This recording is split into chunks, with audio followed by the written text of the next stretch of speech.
sabemos que debido al abuso de algunos líderes religiosos en el tema del dinero, las personas creen que el diezmo es un tema controversial y que pone tropiezo para que los que no conocen de Jesús se acerquen a Él. Creo que eso hace doblemente importante que de manera transparente abordemos desde el púlpito el tema de cómo se maneja el dinero en la iglesia. Debo aclarar para los que por primera vez vienen o recién se congregan con nosotros que no hablamos mucho al respecto de este tema y no porque queremos ser discretos. No, lo que sucede es que estudiamos la Biblia verso por verso, libro por libro. Y si el libro que estamos estudiando no aborda ese tópico, pues no lo hacemos. Ahora, cuando pasamos más de un año, es mi deber abordar el tema en forma aislada, porque estoy convencido que la falta de instrucción respecto a este tema es de tropiezo y pone en desventaja a creyentes y a no creyentes. Estoy diciendo de otra forma, que cuando tenemos una buena instrucción en este tema, lejos de esto ser tropiezo, estoy convencido que va a ser de bendición. Por otro lado, aun cuando usted haya escuchado o haya tenido experiencias no gratas con personas o con instituciones que se han enriquecido de forma ilícita, claro, con el corazón de otros y que han tomado dinero de ofrendas o de diezmos para hacer uso ilícito con ello, bueno, le entiendo si usted ha tenido esas malas experiencias, pero debo recomendarle, no debería juzgar el todo por la parte. Y es una necedad cuando usted o yo decimos, digo esto con respeto, pero como una burda ilustración, he escuchado tantas mujeres decir, todos los hombres son iguales. ¿Amén o no amén? Pues no es cierto. No, y aunque parezca una broma, lo digo con toda la seriedad. No todos los hombres son iguales. Algunos somos peores, otros no tanto, pero no iguales. Y no es sabio que establezcamos o que juzguemos un patrón por una parte y decir todas las iglesias son así. Por ello, ahora que empezamos el estudio, dos reflexiones puntuales antes de comenzar. Número 1, conocer a ciencia cierta lo que la Biblia enseña respecto a este tema va a ser de bendición para usted. Y note cómo lo digo y lo recalco. Conocer a ciencia cierta lo que la Biblia habla respecto a este tema es de bendición para usted.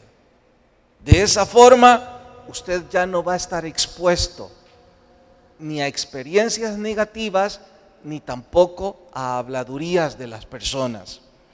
Luego, como segunda reflexión, cuando usted conozca cómo la iglesia maneja estas cosas respecto al dinero, entonces usted va a tener dos elementos de juicio. Uno, lo que la Biblia dice, y dos, cómo la iglesia se maneja con este tema.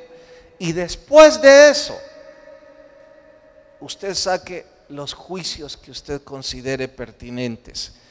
Por esto y más, nuestro sermón de hoy se titula Las finanzas en mi iglesia. 18, vamos hasta el verso 20.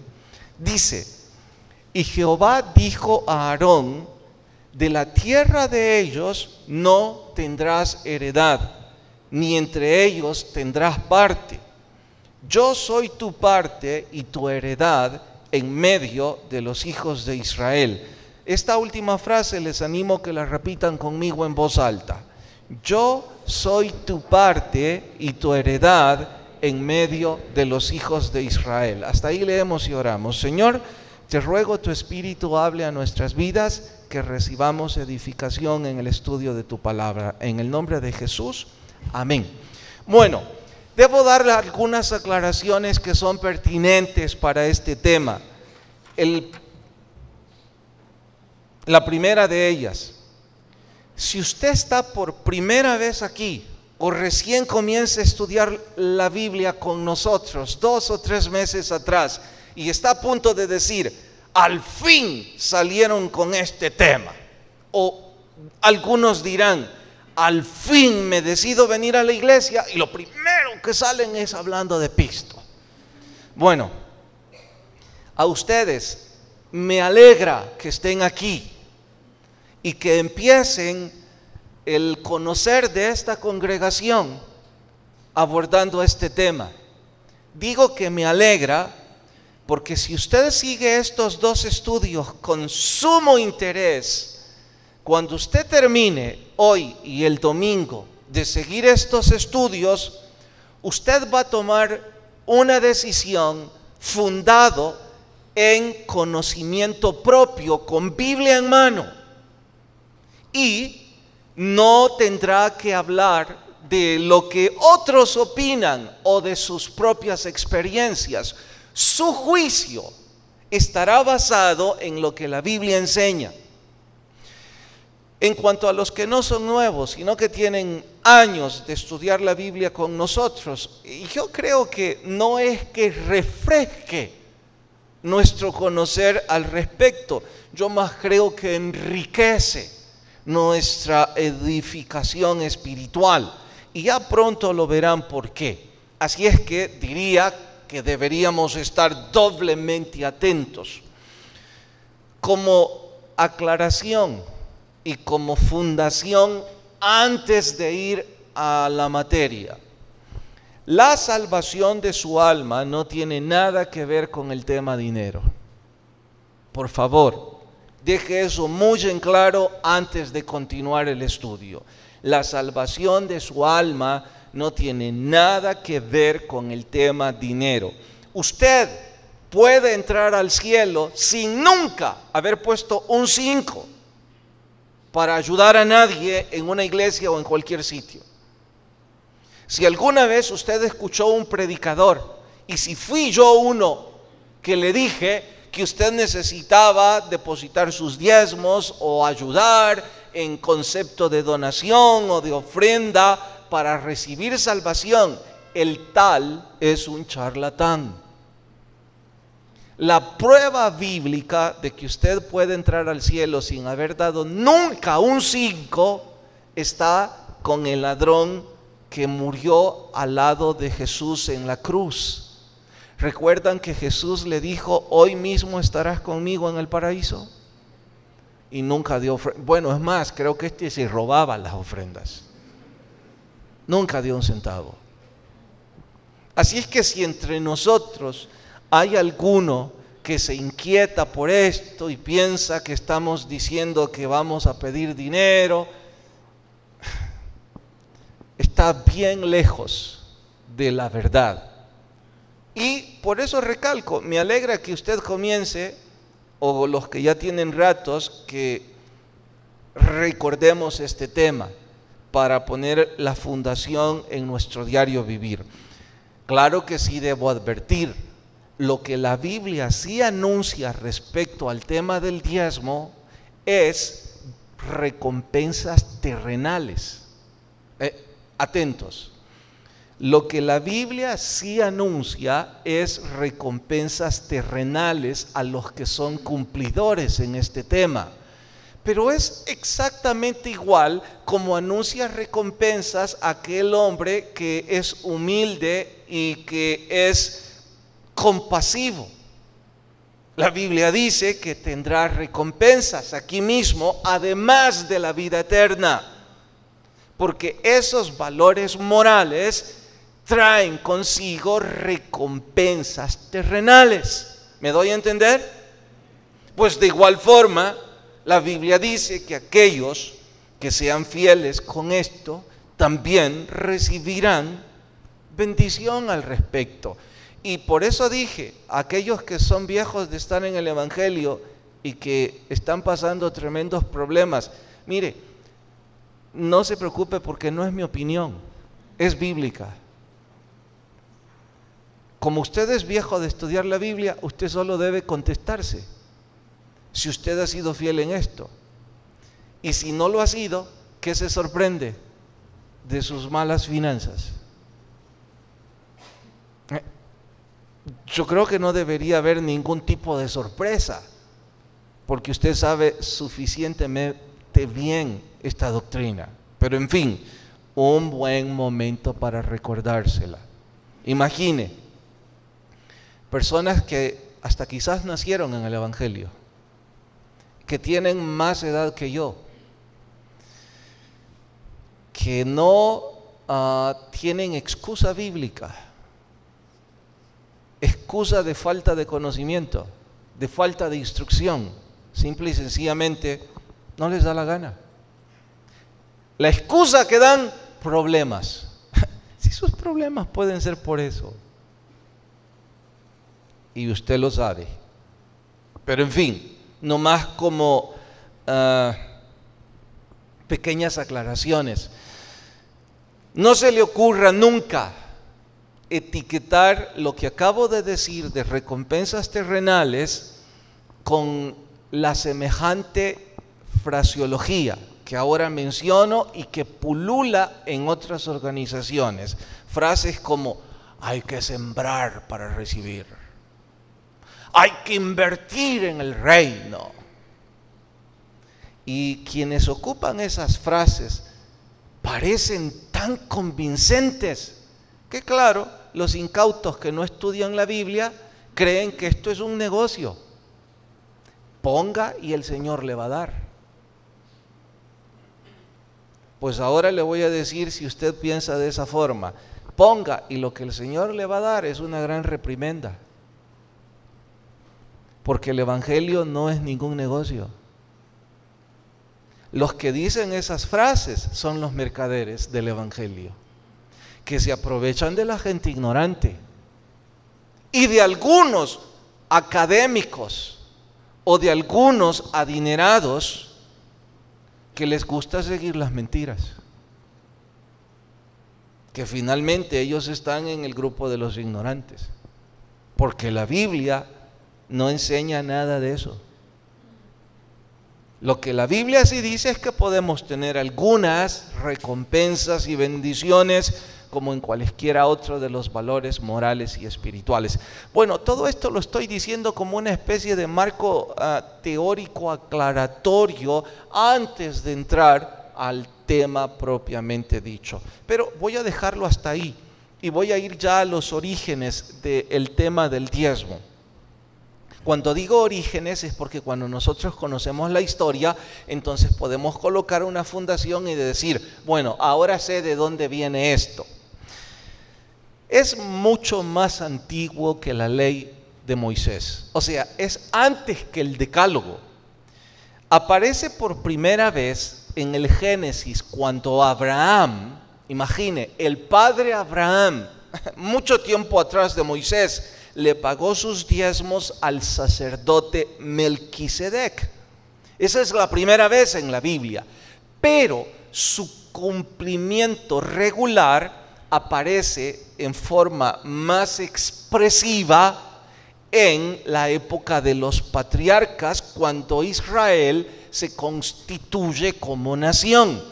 Para eso es importante mencionarles el origen de la nación hebrea, para que usted entienda por qué surgió también este tema.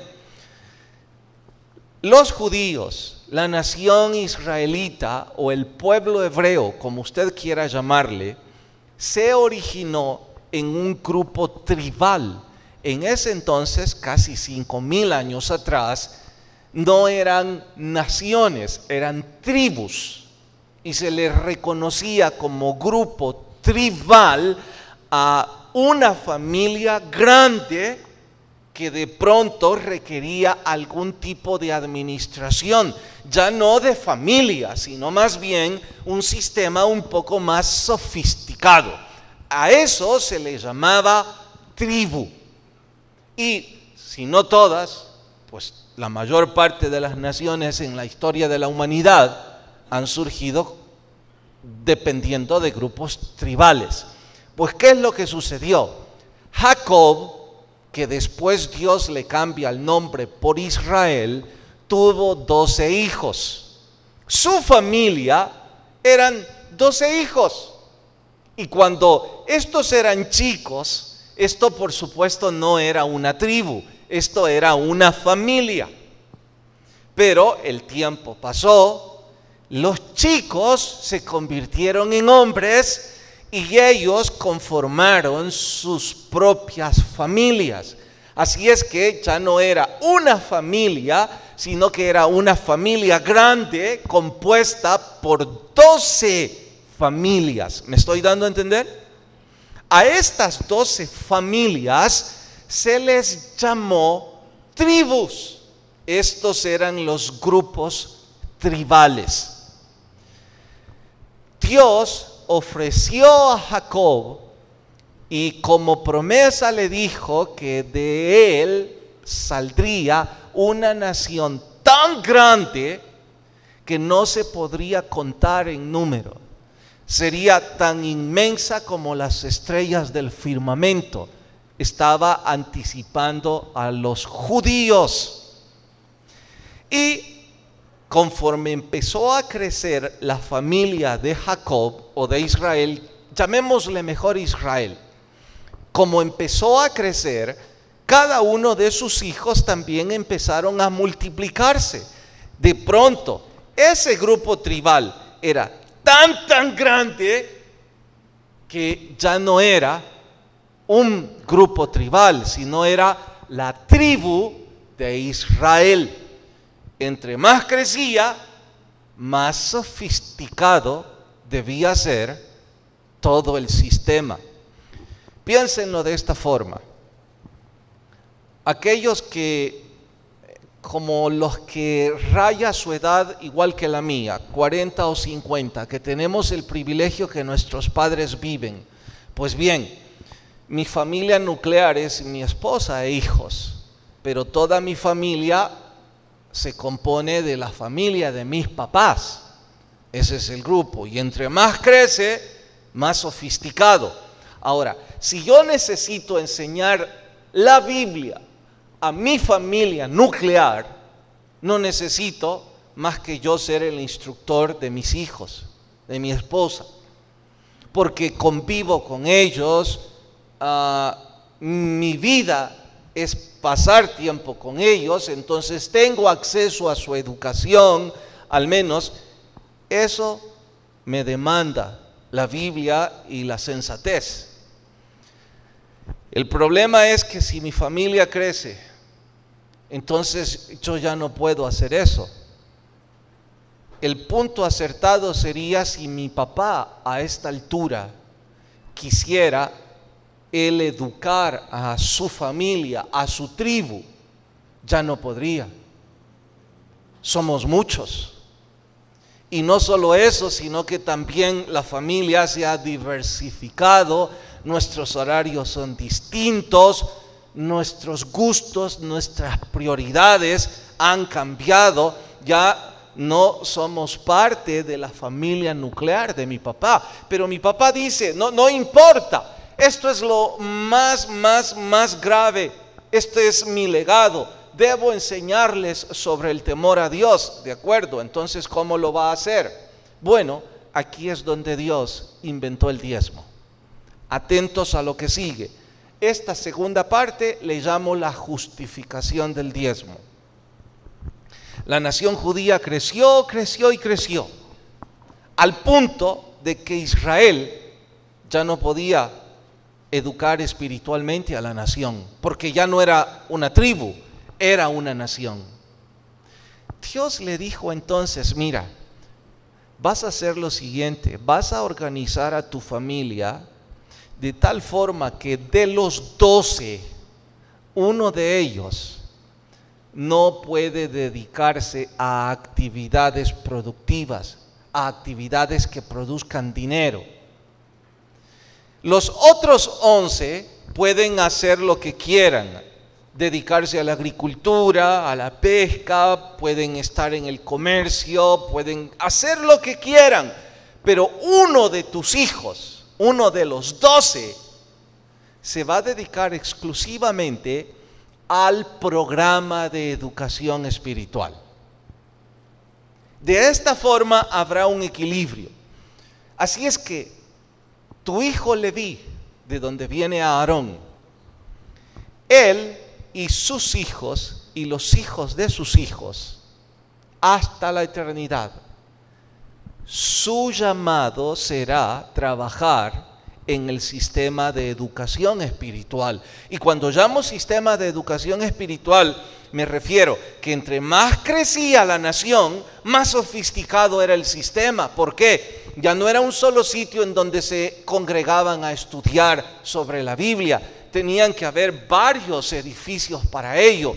Se necesitaban varios maestros calificados para instruir en el programa de educación. De hecho, en ese entonces, el programa de educación espiritual no solo les enseñaba el temor a Dios, también les enseñaba cómo leer, cómo escribir, principios civiles. Era algo integral en el crecimiento de la nación. Había necesidad de músicos, y muchos por el crecimiento. Había necesidad de personal técnico calificado para el mantenimiento de los edificios. Había necesidad de administradores de todo ese sistema, porque de lo contrario esto no iba a funcionar. Entre más crecía, más sofisticado y más necesaria era la administración del sistema espiritual. ¿Qué fue lo que entonces Dios decidió? Oigan, dije, Dios decidió. Está en la Biblia de esa forma.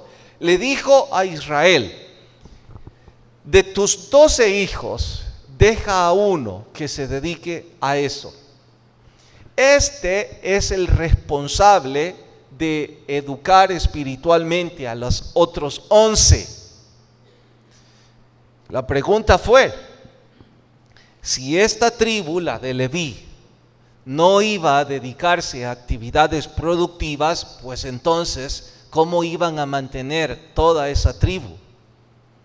Y es ahí donde Dios les dice, surgirá el diezmo. Cada uno de tus 11 hijos debe pagar el 10% de sus utilidades a Leví. Y ese es el ingreso de la tribu. ¿Qué es lo que hará la tribu con ese 10%? Pues administrará todo el programa para que toda la nación sea instruida como en el principio tú instruiste a tus 12 hijos. Tan simple como eso. Y debo decirles, el programa funcionó.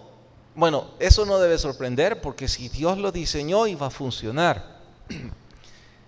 Cuando lo comenzaron a operar, funcionó tan pero tan bien que en poco tiempo la nación, el grupo tribal, se había convertido en la nación hebrea, una nación poderosa en todas las áreas de la vida. Y cuidado, no estoy diciendo que Israel se convirtió en una nación poderosa porque ellos daban el diezmo.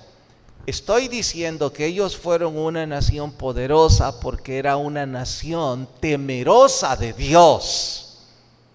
Claro que para que la nación de forma plena tuvieran ese temor de Dios, era necesario el diezmo para que el sistema funcionara como un reloj. Y ya les repito, funcionó de forma increíble. Bueno, esos son los orígenes del diezmo en la historia bíblica. La justificación es eso, porque de otra forma el temor a Dios, la enseñanza espiritual iba a desaparecer. Bien, pregunto, ¿hasta este momento me estoy dando a entender? ¿Amén o no amén? Sí, amén. ¿Cuál fue el problema? Porque sé que los más estudiosos de ustedes están a punto de preguntar, bueno, pero si todo funcionaba de las mil maravillas, ¿dónde está el problema, pastor? Acá voy al problema en la historia. Pero yo diría que ustedes ya conocen cuál es el problema, porque es lo que suele suceder con hombres y mujeres cuando prosperan. Cuando hombres y mujeres llegan a un nivel de abundancia, claro que no todos, y no voy a juzgar al todo por la parte, pero hay una buena parte que creen ya no necesitar el sistema espiritual. Y lo he visto tantas veces en esta iglesia como ustedes no se lo imaginan. Personas que cuando vinieron a Jesús estaban en bancarrota, económicamente, emocional, familiar, habían perdido, si no todo, ya casi todo. Sus matrimonios, el respeto de sus hijos, trabajos, negocios. Buscaron al Señor, pusieron su temor en Dios.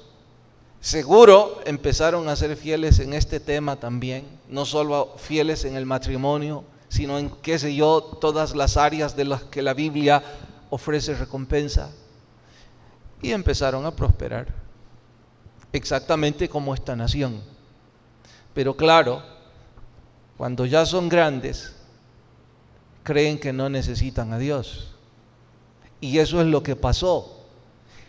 La nación pensó que no necesitaban tanta religión, que el programa de educación religioso era importante para los necesitados.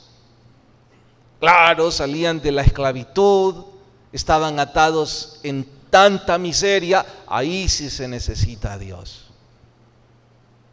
Pero ahora que eran poderosos, ¿por qué ir tantas veces a la iglesia? ¿Por qué involucrarnos si ahora tenemos que gastarnos toda la plata que tenemos? Y tenemos que involucrarnos en nuestros propios deleites, placeres, fiestas, deportes, lujos. Eso es lo que dijeron ellos. Y el programa de educación religioso hasta ese momento era estable, provocaba cierto equilibrio. El problema creció. ¿Por qué creció? Los papás creían no necesitar congregarse, dejaron de enviar sus diezmos.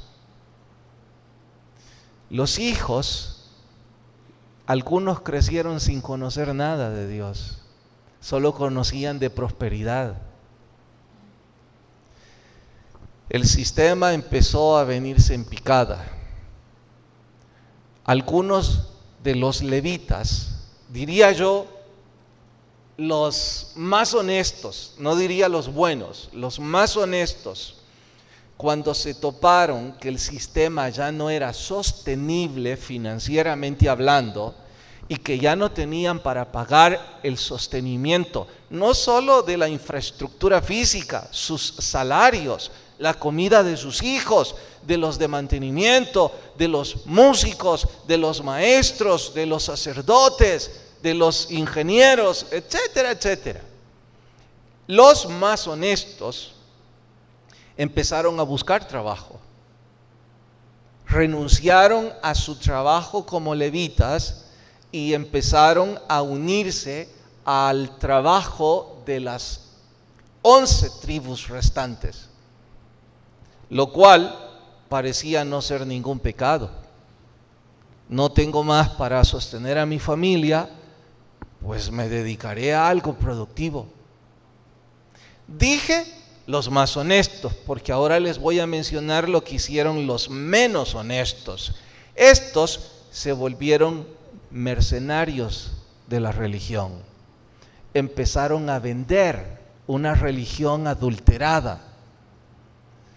Empezaron a buscar gente necia, que siempre hay y regularmente se encuentra, sobre todo gente con dinero, que están dispuestos a pagar y a comprar la religión. Los levitas menos honestos empezaron a ofrecerse. Mire, si usted aporta sus diezmos, sus donaciones, pues nosotros vamos a orar por usted. Usted va a ser la señora más importante aquí en esta tribu. Su esposo va a ser la persona que va a dirigir todo esto. Una compra-venta del sistema religioso. Y dije los menos honestos porque esto provocó tanta corrupción que la nación completa se olvidó de Dios. Y una vez se olvidaron de Dios, pues lo que otrora fue la nación poderosa se vino a pique, y ustedes conocen la historia, hasta que llegaron una vez más a la esclavitud. Esa es la historia del diezmo en cuanto a orígenes. Ahora debemos hacer una aplicación a nuestra propia historia. Y debo decir, entre otras cosas, el domingo nosotros vamos a ampliar cómo se maneja el dinero, el diezmo aquí en esta iglesia, por supuesto en términos generales. Y no porque estemos buscando que ustedes confíen en la administración de esta iglesia, lo cual no está mal. No, lo vamos a hacer porque si yo estoy en sus zapatos, si yo soy parte de esta iglesia, número uno, yo quiero saber lo que la Biblia enseña de todo esto. Bueno, ya le estoy contando y usted puede encontrar las citas bíblicas a granel. Dos, yo quisiera saber cómo se manejan las cosas aquí. Porque si yo estoy aportando o yo me siento parte de esto, me voy a sentir cómodo al saber cómo las cosas se manejan. Pues bien, de eso vamos a hablar el domingo, pero ahora debo decir algunas cosas aplicando la historia a nuestra propia historia en términos generales. Empiezo con mencionar el hecho de cuando las personas prosperan. Así como sucedió en ese entonces, he visto tantas veces suceder eso aquí en esta congregación en estos 20 años. Y no lo digo por retórica. Personas que cuando venían en bancarrota en cualquier área, espiritual, familiar, no solo económica, ofrecían tantas cosas a Dios en sus oraciones. Eran de esas personas que no venían 2 veces por semana, estaban involucrados en 1 o 2 ministerios, eran fieles con sus diezmos, eran fieles con todo. La prosperidad llegó y empezaron a distanciarse. De pronto ya no fue 2 cultos y un ministerio, de pronto ya solo eran 2 cultos porque son gente importante. Son gente que tienen que llevar más de un teléfono y tienen más de un asistente. Son personas que tienen más de un coche y tienen tantas ocupaciones que ellos ya no pueden venir a servir a un ministerio. Al ministerio deben venir los que están en bancarrota, los que ya perdieron su matrimonio, los que sus hijos ya no quieren pasar un rato con ellos y como están solos, pues entonces que vengan a la iglesia. Eso después significó que dejaron de venir a un culto. Eso después significó que sí tienen tiempo para ir a fiestas y a reuniones sociales. De hecho, les estoy hablando a ustedes que en esta Navidad ya fueron a 2 o 3 reuniones sociales, pero no han ido un tan solo servicio a honrar a su Dios.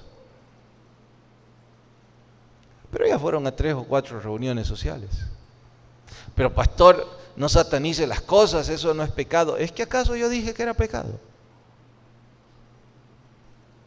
Yo solo estoy diciendo cómo usted, hombre o mujer, está siguiendo el mismo error de la nación hebrea. Y claro, en esas reuniones sociales hay alcohol, hay drogas, hay palabras sucias, blasfemia. Pero yo no dije nada. No, yo no he dicho que usted haya dicho algo o que haya bebido algo. Yo solo he dicho que usted ya es grande y que usted ya no tiene tiempo para Dios y que no se ha dado cuenta que no debería estar discutiendo conmigo esta aplicación. Usted debería estar reflexionando con su propio espíritu, porque usted sabe que ese es el comienzo de un abismo en desenfreno en contra de Dios y de usted mismo. Uno de estos días va a empezar a coquetear con la mujer que no es su esposa, si es que no empezó ya. Uno de estos días en su teléfono van a estar mensajes del hombre que no es su marido, si es que no empezó ya. Uno de estos días, jovencito, usted terminará en la cama con una chica que usted ni siquiera sabe el estilo de vida que lleva, o viceversa. Y eso por darles ejemplos de problemas sexuales, pero ubíquelos en lo que usted quiera, hasta que quedemos atados una vez más. Pastor, ¿y qué tiene que ver todo eso con el diezmo? Mucho. Porque usted es precisamente de los que cree que ya no necesita venir a la iglesia y ya no necesita ser fiel con sus diezmos. Es más, le caigo tan mal por los ejemplos que acabo de dar. Y yo le quiero preguntar, ¿y de dónde ha sacado que yo sé que usted anda en eso? Y como le caigo mal por el ejemplo que di, le cae mal el sistema. Y usted ya no se siente con un corazón agradecido para ofrendar en su congregación. Va el siguiente paso: cómprese una religión que no le diga nada a su desenfreno. Y cómprese un predicador que le aplauda que usted está saliendo con una mujer que no es su esposa, que se quede callado, que jamás diga nada en la Biblia, porque usted no paga lo justo a sus empleados, que diga, Dios es amor. ¿Cuántos lo creen? Y hermano, ¿cuál trajo hoy? No importa, venga, vamos a orar por la otra también. ¿Y usted con quién vive? Pues ya no sé, pues tampoco nosotros sabemos. Y pueden estar seguros, desde que yo tengo memoria académica, encuentro en la Biblia que en donde hay compradores de religión, hay vendedores. Y desde que tengo memoria en cuanto a experiencia, en donde alguien quiere comprar religión, hay alguien que se la venda. Y si eso es lo que usted busca, pues este es el ejemplo bíblico. Claro, si usted de pronto se topa en una iglesia que habla en contra en contra del divorcio, en contra del homosexualismo, en contra de no respetar a sus hijos, en contra de 10 ejemplos más. Ay, esa no es la iglesia a la que yo quiero ir. Sí, debe buscar una que le aplauda lo suyo. La encontrará hasta que caiga en la vergüenza de la nación judía. Por eso dije, es importante que usted y yo entendamos esto de buena forma. Cuidado, y se le ocurre a alguno de ustedes decir, mire, estos predicadores siempre la arreglan para pedir dinero. Mire cómo lo presentó y bien bonito todo. Pues les quiero contar que bendito Dios, el lunes que pasó tuvimos la reunión, la junta directiva tuvo la reunión, ha sido un año bien difícil. Han meses rojos, meses que apenas color negro y la angustia de que, pero si todo sigue en los últimos 15 días como ya transcurrió, pues bendito Dios, este año va a terminar en color negro. No estoy diciendo que la iglesia no necesita. Estoy diciendo que este no es un sermón para pedirle dinero. Este es un sermón para decirle que mis hijos necesitan una iglesia con una doctrina sana y un ambiente propicio para que ellos tengan temor de Dios. Y esa es mi responsabilidad. Y cuando llegue el tiempo de mis hijos, ellos tendrán que legar a sus hijos también una iglesia con una doctrina sana. Y para eso tenemos que ser fieles con esto.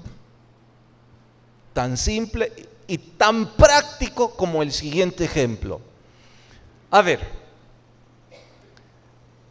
si usted no paga la luz de su casa, ¿qué va a pasar? A ver, ¿qué va a pasar? Se la van a cortar. ¿Y qué más va a pasar en su propia vida?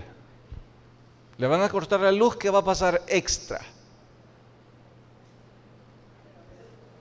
Vamos, denme ejemplos. Se me va a arruinar la comida porque necesita refrigeración. Y si me como la comida arruinada, pues voy a tener una grave infección y mi familia también. ¿Qué le estoy diciendo con esto? Si usted no paga sus diezmos, pues algo como eso va a suceder. ¿Y oyeron cómo dije? Paga sus diezmos. Va a suceder algo como eso. Y no estoy diciendo que está pasando.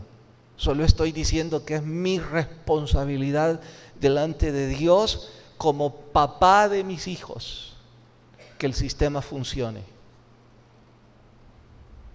Porque mis hijos necesitaron un colegio en donde se les instruyera el temor a Dios. Y sus hijos lo necesitarán. Y necesitarán una iglesia en donde haya un grupo de jóvenes en donde ellos puedan crecer de acuerdo a sus edades y sus gustos o disgustos. Y yo mismo necesitaré que la refrigeradora esté conectada, porque aunque ya soy un adulto, necesito mucho alimento espiritual. Y si la comida no sirve, si no llena mi necesidad, mi vida espiritual también se va a venir abajo. Y terminaré siendo un esclavo. Y eso es lo que sucedió con los judíos.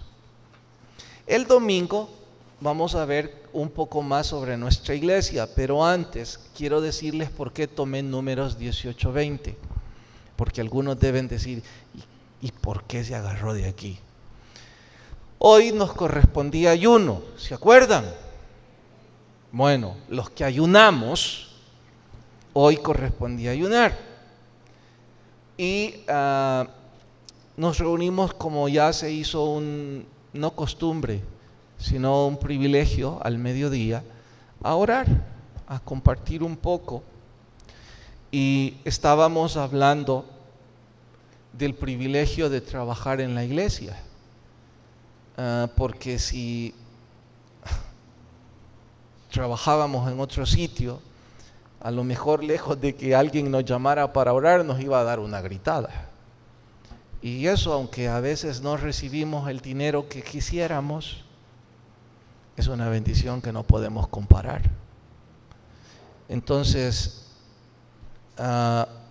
mi hijo nos recomendó este verso mientras estábamos aquí, y nos recordó que el Señor le dijo a los levitas, atentos a esto, Dios estaba repartiéndoles la tierra a los 11 hijos. O sea, Dios le dijo a Jacob, vaya, mire, ahora repártales la herencia. Y cuando se empezó a hacer esto, luego le correspondió a Josué, luego le correspondió a quienes quiera. Sucedió que cada quien estaba recibiendo una porción de tierra, una herencia. Y decía, Zabulón, a ti te toca de aquí hasta allá. Isaacar, a ti te corresponde desde el río hasta el norte. Y todos con cierta felicidad. Y el pobre Leví, a ver a qué hora se acuerdan que yo también soy hijo, dijo. Y se acabó número 11 y a usted le toca la porción que quedaba. ¿Pueden imaginar el rostro de Leví? Bueno, ¿y yo? Y vean el hermoso verso que Dios le envió a los levitas. Vayan de nuevo a Números 18. Números 18, versículo 20. ¿Lo tienen? Y Jehová dijo a Aarón, de la tierra de ellos no tendrás heredad como levita, ni entre ellos tendrás parte. Yo soy tu parte y tu heredad en medio de los hijos de Israel. ¿Para qué necesita más? Yo creo que al final los otros 11 debieron decir, este terminó mejor. Y en la tarde Juan Carlos me dijo, pastor, ¿sabe que yo creo que ese es el verso, o Alessandro, no sé quién de los dos, yo creo que ese es el verso en el que se inspiró el canto ¿de quién es? Bueno, por cierto, suban ahorita que lo vamos a cantar. ¿De quién era el canto? De Jesús Adrián. Y yo les pregunté, ¿de cuál? Corran pues, ya deberían de estar en los instrumentos. Estos levitas aguados. No sé quién de ellos me dijo, creo que este es el versículo en que este cantautor se inspiró.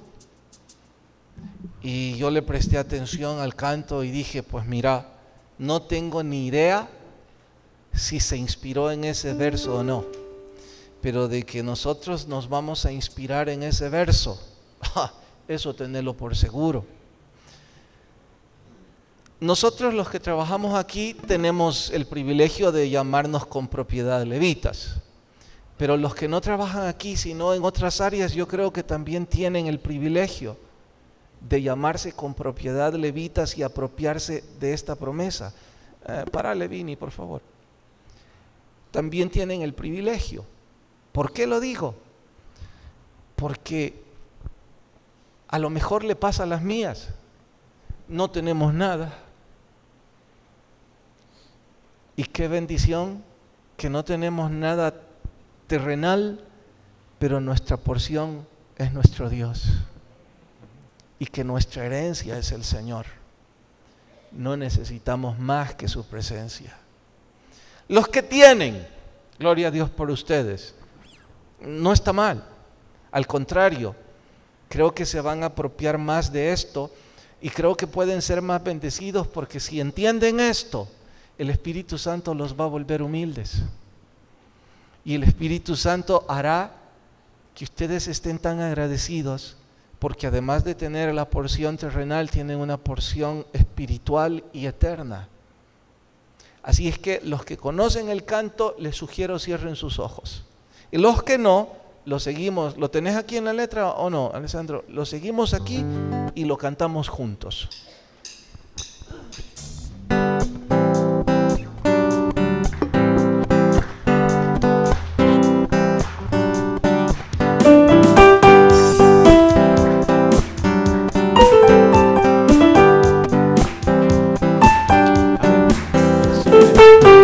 Eres tú mi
corazón. Eres sombra en el desierto, agua y alimento.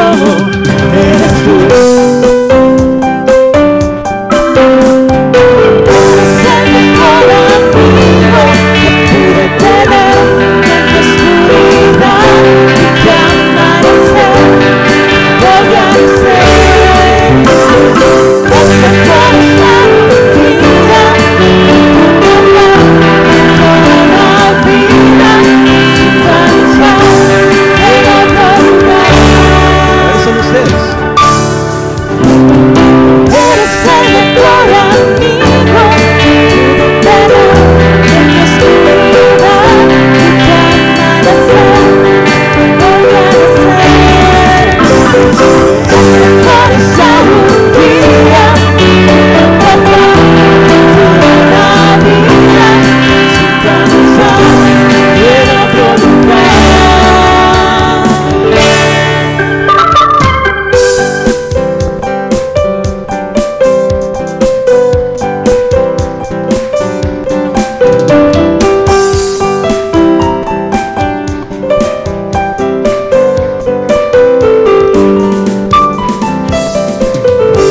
Inclinen sus rostros. Señor, gracias porque tú eres nuestra heredad. ¿De qué nos serviría tener algo si tu presencia no está con nosotros? Y perdónenos aquellos que alguna vez nos afanamos por conseguir cosas, perdiendo la paz y la herencia que solo viene de ti. Gracias por habernos ministrado, por hablarnos con tu palabra, por consolarnos. Y Señor, si hay alguien sin Jesús, ruego toque su corazón tan fuerte que él o ella vengan a Cristo.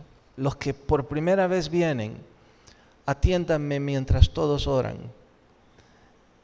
Como dije antes, no se trata de que dé dinero. Usted puede llegar al cielo sin dar nunca un 5. Es que usted abra su corazón a Jesús y que Él sea la herencia en su vida. Me puedo imaginar cómo se quebró Aarón cuando Dios le dijo: no tendrás parte con ellos, porque yo soy tu parte. Y esa es la misma promesa que viene de Dios para usted y para mí hoy, si usted quiere tomarla. Por lo que si alguien en medio nuestro dice: predicador, sí quiero abrir mi corazón a Jesús, pues donde está levante su mano y déjeme orar con usted. ¿Habrá alguien esta noche? Alguien que levanta su mano en señal de recibir a Jesús y me deja orar con usted. ¿Dónde está? Tome el paso de fe. Venga a Cristo. ¿Habrá alguien? Señor, gracias por hablarnos. Gracias por tu presencia en medio nuestro. Despídenos en tu paz, mas no de tu presencia. En el nombre de Jesús, amén y amén. Nos vemos un fin de semana. Que la paz de Dios vaya con todos. Hermanos de alabanza, música.